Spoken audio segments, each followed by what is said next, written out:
Витаю. Как мне стало известно, администрация мест лишения свободы предлагает политическим заключенным написать прошение о помиловании и признать свою вину. В этом мероприятии есть свои плюсы и минусы.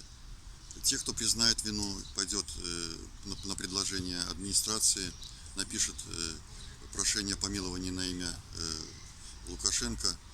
Они 3 июля могут по амнистии быть освобождены и вернуться к своим близким.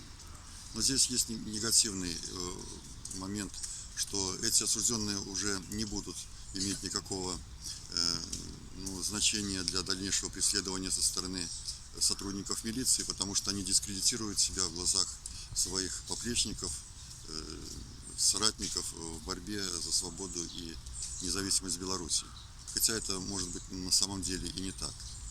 Те, кто откажется писать это прошение о помиловании, естественно, останутся в местах лишения свободы и будут подвергаться пыткам, истязаниям и репрессиям, как сами лично, так вполне вероятно и их близкие родственники.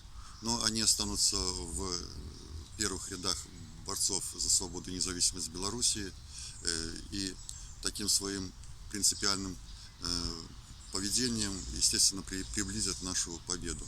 Живи Беларусь!